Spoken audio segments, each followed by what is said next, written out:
and we'll get your questions to him. Jerry, you got the first one. Go ahead.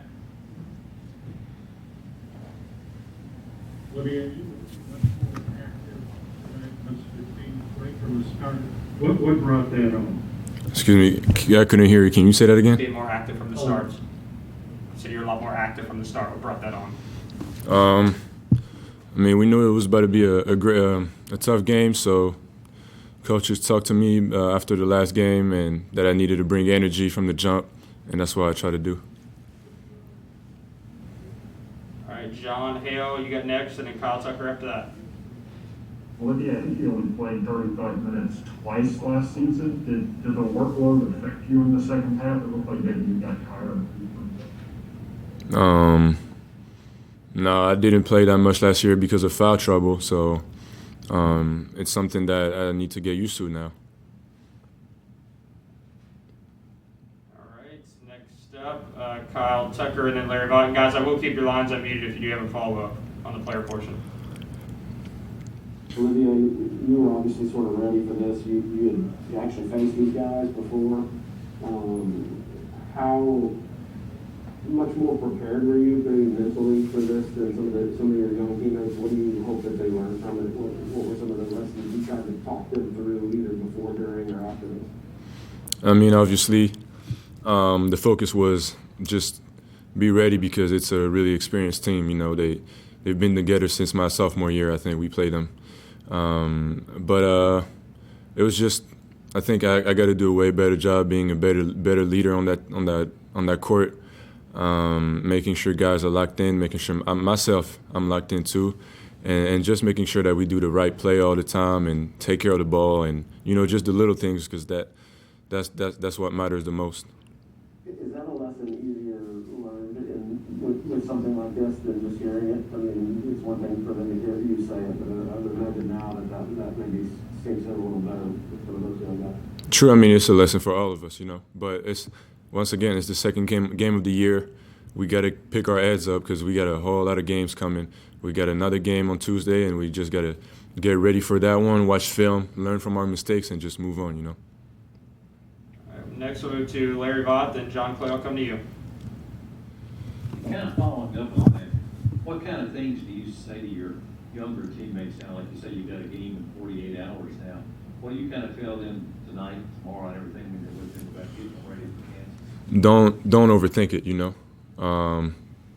Like I say on the court all the time, it's next play. You make a mistake, next play. You can't just stay on that one and put your head down and all that. It's the same games after games. It's the same plays after plays. I think it's just next play. Keep your head up.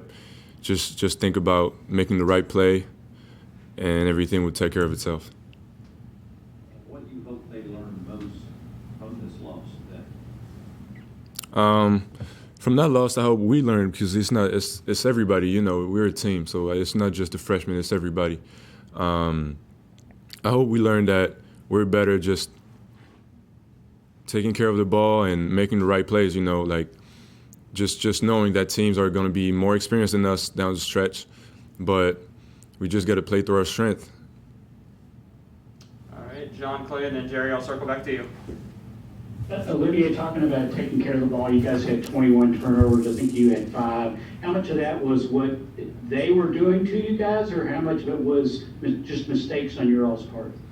I think it was both, I think a lot of times they did a great job on defense coming from the back, tipping the ball as soon as we get it and stuff like that. And I think we just got to communicate with each other, just letting the other one knows that someone is coming, that a trap is coming, that somebody is trying to steal the ball or something like that. It's just play with poise, All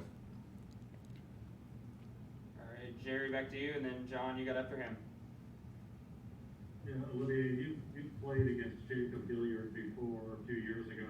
What makes him so effective? Why is he, as the game went on, he seemed to have more and more of an impact? I mean, he's a great point guard that he will reward himself with the mistakes that the defense does, and I think he's a great player for their team. And what, just as a follow, you mentioned how experienced Richmond was. how did that show itself, do you think, as the game went along, their experience? Can you say that again? I wondered how Richmond's experience showed itself as the game went along. I mean, the score speaks for itself, I think. It's just they created that gap. They took care of the ball, moved around. They didn't panic when they were down. They kept playing, just play with confidence, and it showed. It showed on the court. All right, John Hale, we'll go to you. Olivier, as a guy who's played in big-time basketball games before, what did the environment feel like down the stretch with so few fans, knowing that you're going to play a top-5 team on Tuesday with no fans at all in the stands? I mean, honestly, we don't. As soon as when you're on the court, everything shuts down. It's just you, your teammates, and the coach. I mean, it doesn't really matter. It's unusual, of course. It's special, but I don't think it will affect us. And the three-point shooting, you guys didn't make a three today. I'm curious, in practice, are you seeing guys hit those shots, and should people be concerned about shooting at all? No, I mean, you got games like that. That's stuff that you can't control. You got nights like that, and today was one of them. And the guys are great shooters. We got great shooters on that team, and I don't worry about that. All right, Christos, we'll end it with you. Okay. Hello, Olivier. I would like to ask you I asked also Vijay about that. What was the biggest lesson for you personally after that game? And do you feel that on the next game your team will gonna bounce back? For us, the biggest lesson is we're the solution, and like you said, we got to bounce back by learning from our mistakes, learning our positioning when we pass the ball on the block, whether it's a guard or a big passing the ball, where we can help each other. It's just helping each other and making the game easier for each other, and that's something that we need to really understand and get better at. All right, guys, we'll end it there. Appreciate Olivier